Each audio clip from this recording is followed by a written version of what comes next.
At the inheritance meeting in our family home in Tampa, my older brother Ryan stood up like he owned the room, tapped his glass and announced with the biggest grin, Mom and Dad decided to leave all 8 rental properties in Florida to me. Tegan, sorry you get nothing. The room exploded. Cheers, whistles, someone even shouted. Finally, cousins clapped him on the back. His fiancée, Brooke, beamed like she'd just won the lottery, and Mom dabbed her eyes with that proud little tear. I didn't clap. I didn't even blink. I just looked straight at Dad and said, calm as ever, Dad, you forgot one thing, didn't you? His fork froze halfway to his mouth. Ryan's smile vanished. Brooke stopped mid-sip. 30 people suddenly went dead silent. You could hear the AC humming. And in that single second, every single person in that room knew the script they'd rehearsed for months was about to burn. Before I tell you exactly what my dad forgot and how the rest of that afternoon turned the whole family upside down, drop a comment and let me know where you're watching from tonight. I always like knowing I'm not the only one who sat at a table full of people who swore they loved you right before they showed you what they really think. Hit that like button if you've ever had to smile while your entire family cheered for your downfall. Because trust me, what happened next made every single one of them regret clapping so fast. Now let me take you back to how we got here. My name is Tegan Whitaker, and if you'd met my family before that inheritance meeting, you'd probably have thought we were the perfect Florida success story. Big house in South Tampa, boats in the driveway, Christmas card smiles every December. But those pictures never showed the quiet hierarchy that ruled everything behind closed doors. Ryan has always been the son everyone orbited around. From the moment he came home from the hospital, people noticed him. First listened to him longest, forgave him fastest. Little league coach, high school quarterback, the son who stayed local and helped manage Grandma Margaret's rental properties the second he graduated. Every family barbecue ended with someone slapping his back telling him he was the future of the Whitaker name. He soaked it up like it was oxygen. I learned early that I lived in the shade he cast. Teachers mixed up our names until Ryan corrected them with a laugh. Birthdays meant his cake first, his gifts opened loudest, his stories retold at the table while mine stayed folded inside me. When I asked for extra math tutoring in middle school, Mom sighed that money was tight because Ryan needed new cleats. When I got accepted to the University of Georgia on a full scholarship, Dad's only comment was, "Guess someone has to leave Florida." So I did. The day I turned 22, I packed everything I owned into my beat-up Civic and drove north on I-75 until Tampa was just a glow in the rearview mirror. Atlanta gave me the first real breath I'd ever taken without someone else's shadow on my face. I started as a junior analyst at a commercial real estate firm downtown, crunching numbers on apartment complexes and strip malls, learning how deeds work, how trusts work, how ownership can be moved quietly and permanently when someone knows what they're doing. I still came home, but only when Grandma Margaret asked. She was the one person who never compared me to Ryan, never asked why I couldn't just be happy here, like your brother. She'd sit on her screened porch overlooking the bay, silver hair twisted up with a pencil, and listen to me talk about cap rates and lease abstracts like they were poetry. Some weekends she'd hand me the keys to one of the rental houses and tell me to walk through it alone, feel the weight of real ownership even if nobody else knew it yet. Those visits were my oxygen too. She never once called me the smart one or the independent one the way relatives did when they wanted to sound nice. She just looked at me, really looked, and said things like, "You see things clearly, Tegan. That's rarer than money." When I left on Sunday nights, she'd press a cold, sweet tea into my hand and remind me the drive was only 9 hours, not a lifetime. Everyone else stopped noticing when I was in the room. Phone calls from Mom shrank to texts about holidays. Dad only called if Ryan needed help closing a deal on one of the properties. I became the daughter who did her own thing, which in our family meant the one nobody had to invest in anymore. I didn't hate Ryan for it. Hate would have required energy I refused to give. I just accepted the rules. The way you accept humidity in July. You dress lighter. You keep moving. You don't waste breath complaining.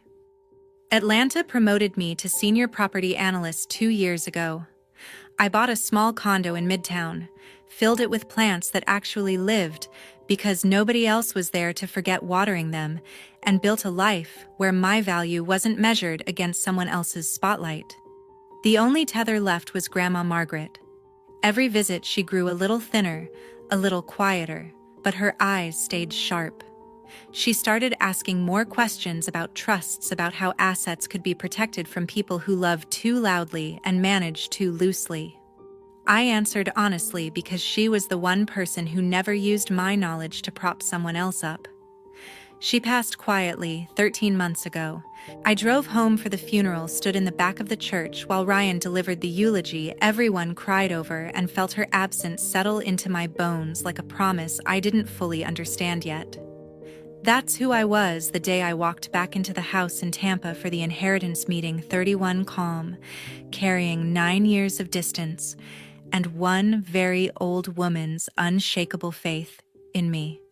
3 years ago, everything changed without anyone knowing. 3 years ago, everything changed without anyone knowing. Grandma Margaret called me on a Tuesday evening and asked me to come down the following weekend, no explanation, just that she needed my eyes on something.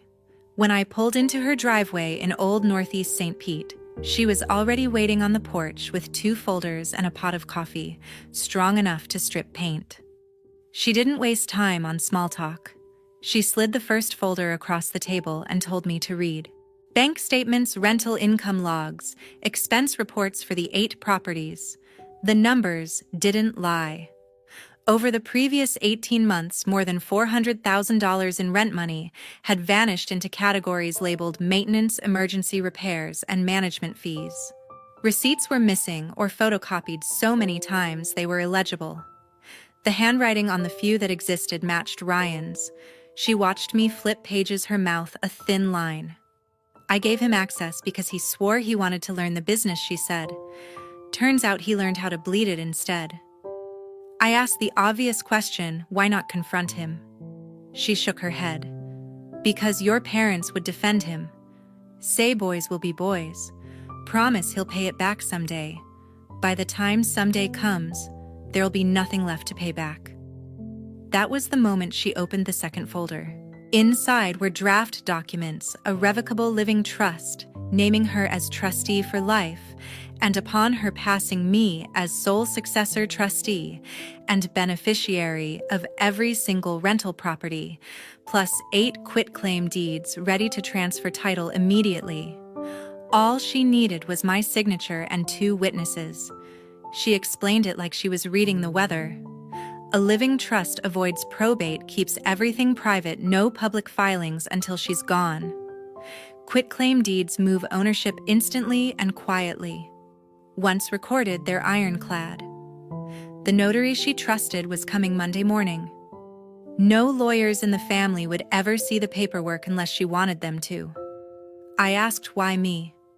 She looked out at the water and answered without hesitation.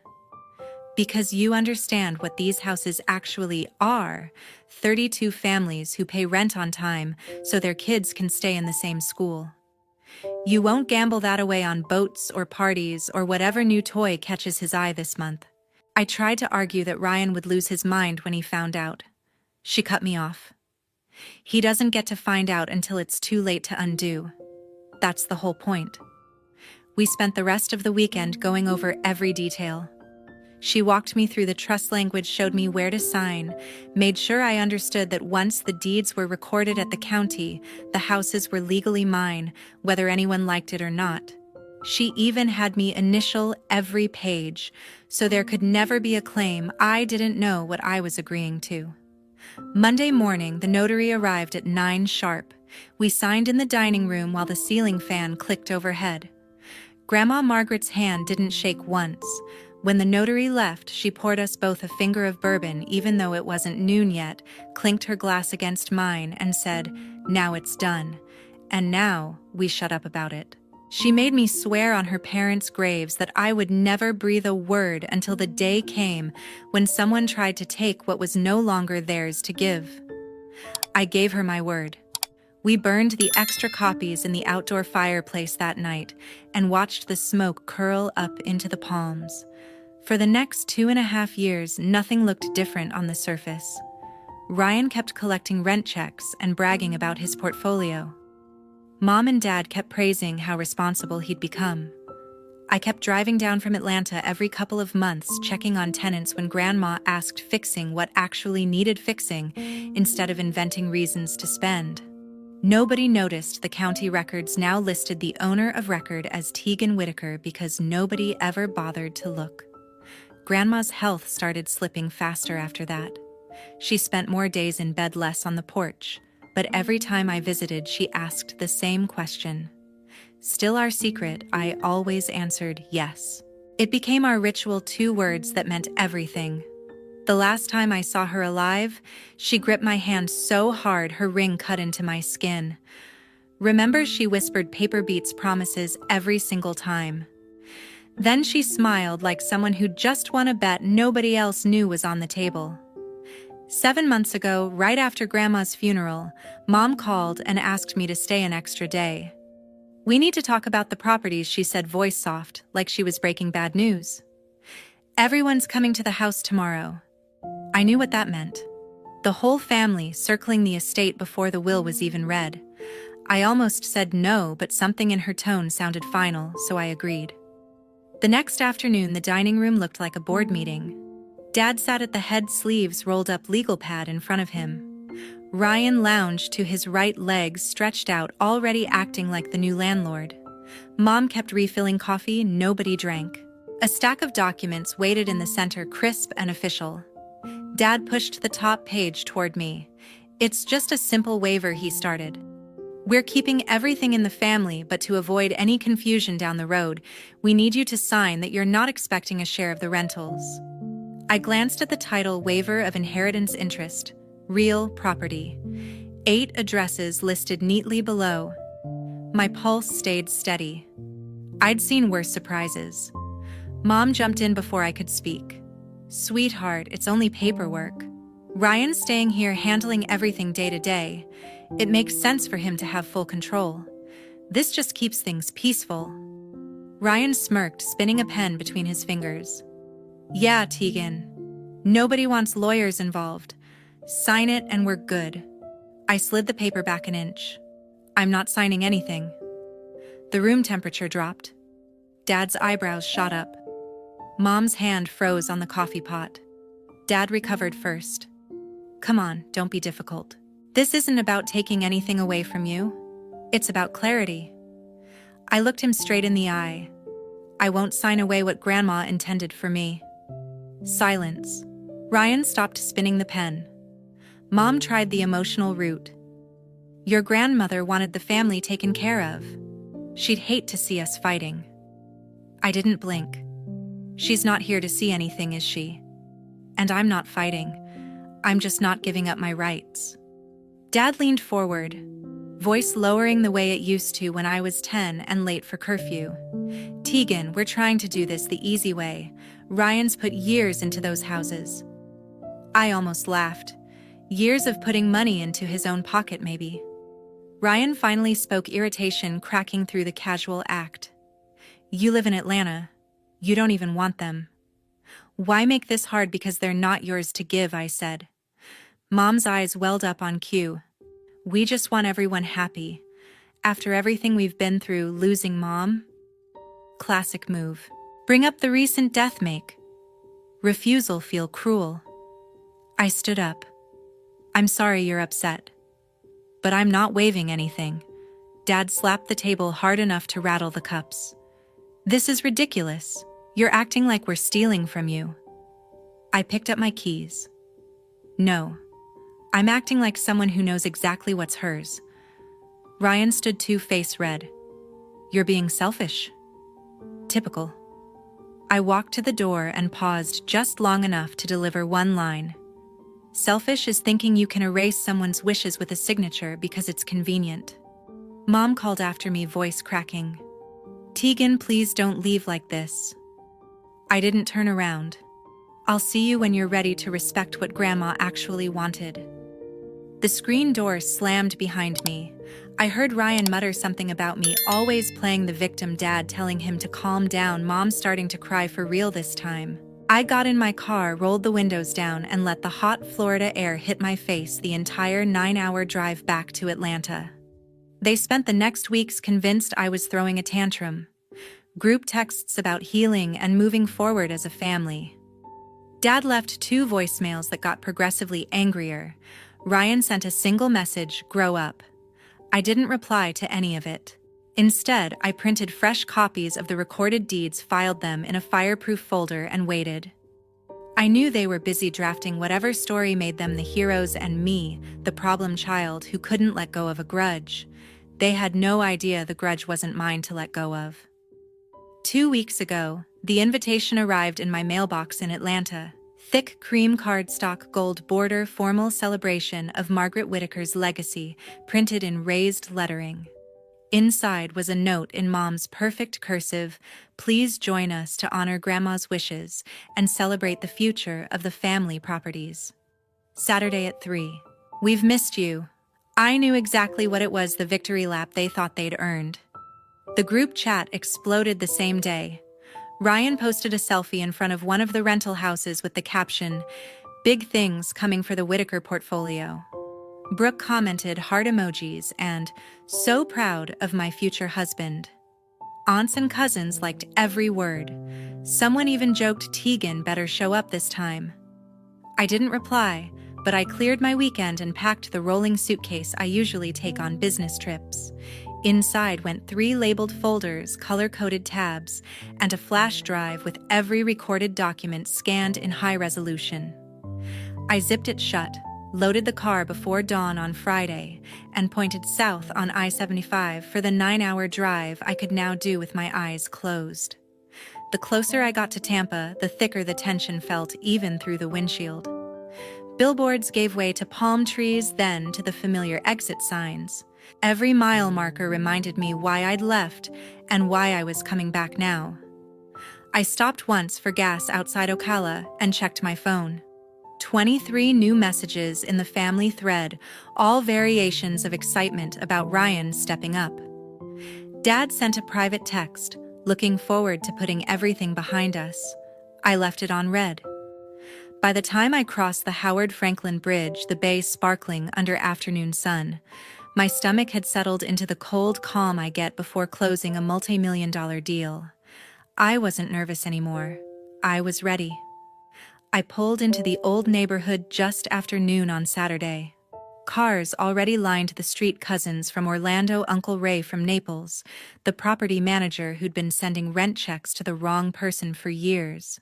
White tents dotted the backyard, caterers unloading trays of shrimp and mini crab cakes. A bartender set up under the oak tree. This wasn't a meeting. It was a coronation. Mom spotted me from the driveway and hurried over in heels and pearls, arms open like nothing had happened. "You made it. Everyone's asking about you." She hugged me too tight, perfume clouding the air. Dad followed, clapping my shoulder with that forced heartiness men use when they're pretending everything's fine. "Good to have the whole family together," he said, eyes flicking to the suitcase in my hand. Ryan appeared on the porch with Brooke glued to his side, both holding mimosas. He lifted his glass in a mock toast.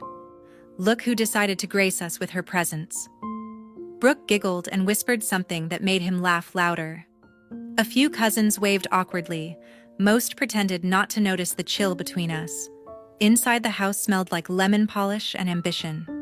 Framed photos of Ryan shaking hands with tenants lined the entry table. A blown-up copy of the county tax map sat on an easel, red circles around all 8 addresses. Someone had even printed glossy brochures titled "The Whittaker Family Rentals, A New Era."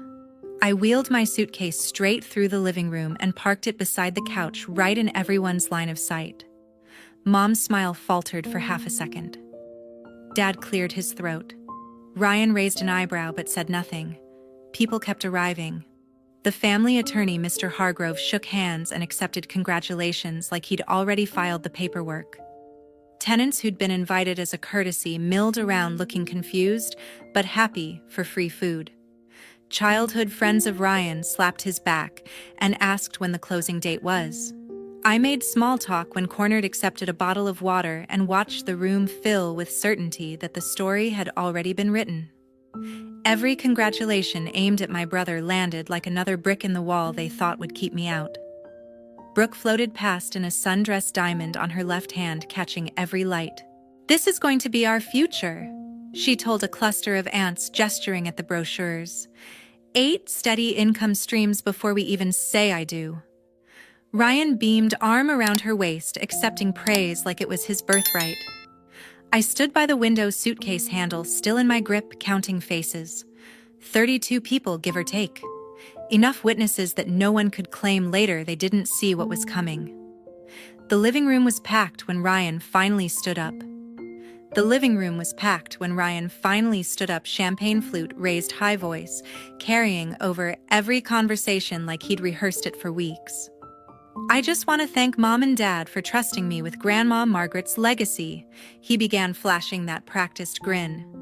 "As of today, all 8 rental properties are officially under my name. The family tradition continues stronger than ever." Glasses lifted, cheers rippled through the room. Someone shouted to Ryan. A cousin started clapping, and the rest followed until the sound bounced off the walls. I waited until the noise peaked, then rolled the suitcase forward, wheels clicking across the hardwood. Every head turned. The clapping died mid-air. I stopped beside the coffee table, clicked the latches, and flipped the lid open. 30 pairs of eyes locked on the neat stacks inside. Dad found his voice first. "Tegan, what is this?" I didn't answer him yet. I pulled out the first quitclaim deed, held it up so the notary seal caught the light, and laid it face up on the table. Then the second, third. 8 in total, each bearing Grandma Margaret's bold signature and the raised seal of the Pinellas County Clerk. Next came the Revocable Living Trust, thick and bound successor trustee section highlighted in calm yellow. I placed it on top like a period at the end of a sentence. Only then did I look at Dad. "You really forgot this existed, didn't you?" The color drained from his face so fast I thought he might drop. Mom's hand flew to her mouth. Ryan stared at the papers like they were written in another language. Mr. Hargrove, the family attorney, stepped forward, adjusting his glasses. He picked up the trust, first flipped to the signature page, then to the schedule of assets listing every address. His fingers moved faster as he cross-checked the quitclaim deeds against the county stamps. He looked up slowly. "These are recorded," he said, voice flat. "All of them. 3 years ago. Tegan is the legal owner of record. There is no probate interest left to distribute." You could hear ice melting in forgotten glasses. Ryan lunged for the documents. "That's impossible. Grandma was sick. She didn't know what she was signing. Mr. Hargrove didn't hand them over. I notarized similar documents for Margaret myself.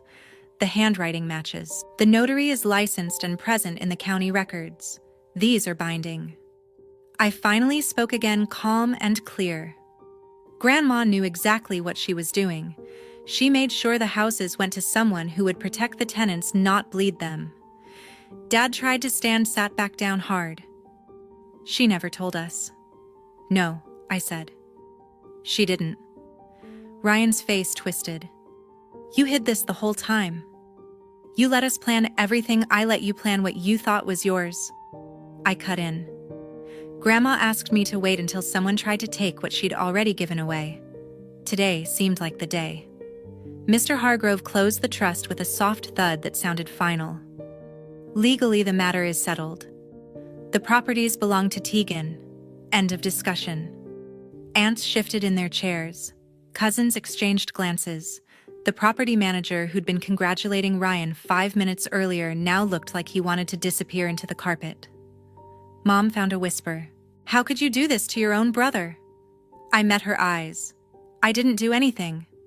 Grandma did. I'm just the one following through." Ryan slammed his glass down so hard the stem snapped. Champagne pooled across the table, soaking the corner of one deed. I didn't flinch. "You think you've won?" he spat. "I didn't come here to win," I said. "I came here to make sure her wishes were respected." The room stayed frozen.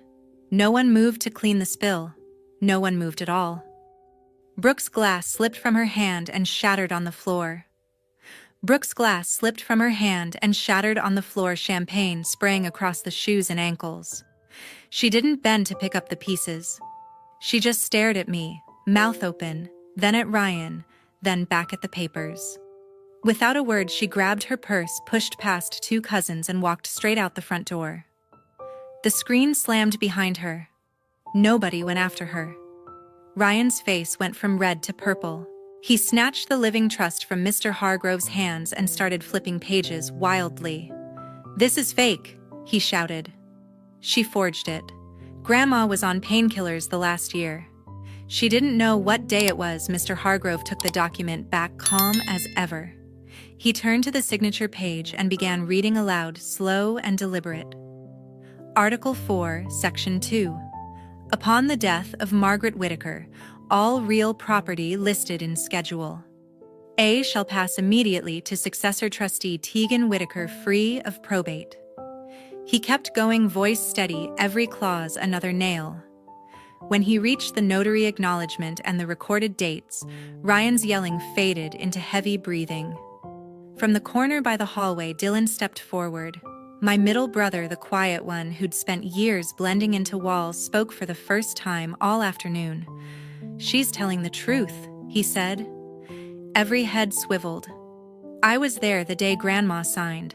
She asked me to drive her to the notary because she didn't want Mom or Dad knowing. I waited in the car. She came out smiling." Ryan spun toward him. "You knew and didn't say anything." Dylan met his glare. "She made me promise the same thing she made Tegan promise. Some promises matter more than keeping the peace." Mom crumpled onto the couch, hands over her face, shoulders shaking. Dad looked 10 years older in 10 seconds. He slid down to his knees right there on the rug, reaching toward me like I was the last solid thing in the room. "Tegan, honey, please. We didn't know. We can fix this. We'll redo everything. Just don't take it all away from your brother." His voice cracked on the last word. Tears ran down his cheeks, real ones this time. Mom reached for my hand, mascara streaking. "We thought we were doing what was best for the family. We thought Ryan needed it more. You're doing so well on your own." I pulled my hand back before she could grab it. "This was Grandma's decision, not mine." Ryan lunged again, this time at me. Dylan moved faster, stepping between us, one palm on Ryan's chest. "Back off," Dylan said, low and firm. Ryan stopped, breathing hard, fists clenched but useless. Aunts and uncles stood frozen, some with phones half raised, recording, others looking at the floor. The property manager slipped out the side door without saying goodbye. The caterers hovered in the kitchen doorway, unsure whether to keep serving or start cleaning up the mess that had nothing to do with spilled drinks. Dad stayed on his knees. "We'll sell the boats. We'll take second mortgages. Whatever it takes to make this right." Mom sobbed louder. "We're so sorry. Please don't hate us." I looked at both of them, then at Ryan, shaking with rage, then at Dylan, standing steady beside me for the first time in our lives. "I don't hate you," I said. "But I'm done fixing things for people who never saw me as part of the solution." I closed the suitcase, latched it, and set the handle upright.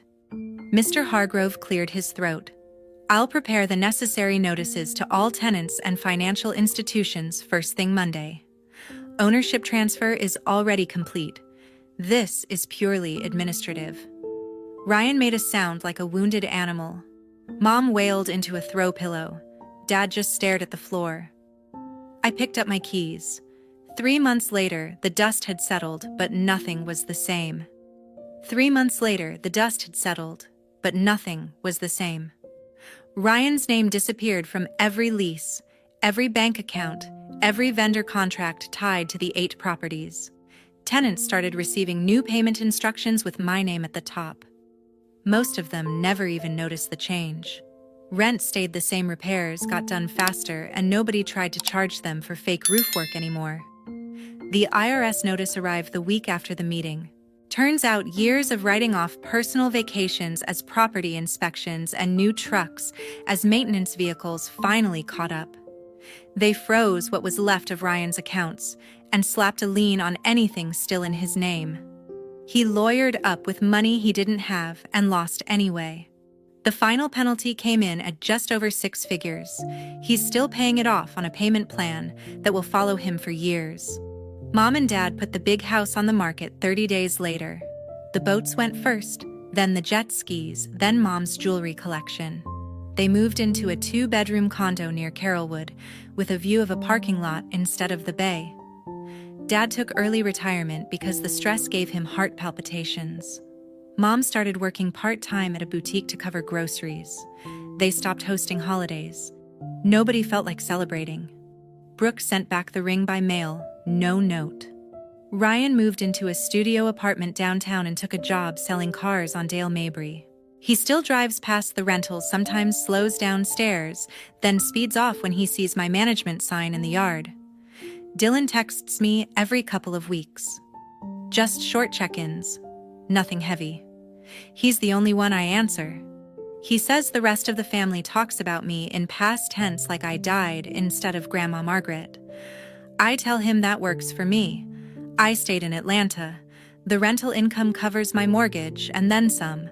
I hired a local management company run by women who actually return calls within an hour. Vacancies dropped, tenant satisfaction went up, and every month the numbers land in my account clean and quiet. I bought 2 more properties last quarter, smaller deals, but mine, from day one. Not a single family member has tried to reach me directly. No letters, no emails, no drive-by visits.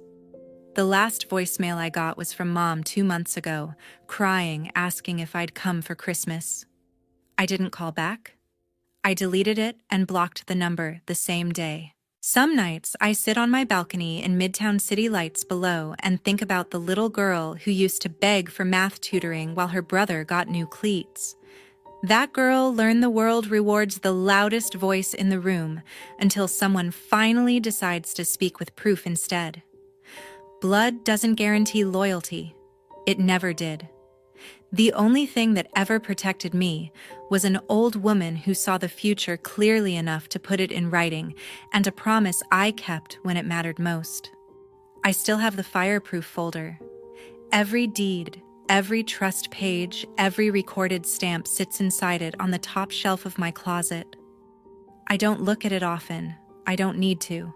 The houses pay the bills, the tenants stay happy, and my phone stays silent from anyone who once called themselves family. Grandma Margaret was right. Paper beats promises every single time, and some doors, once you close them, stay closed for good. If you've ever had to choose between the family you were born into and the peace you built yourself, tell me in the comments where you're watching from tonight. Because sometimes the hardest thing isn't walking away, it's refusing to walk back.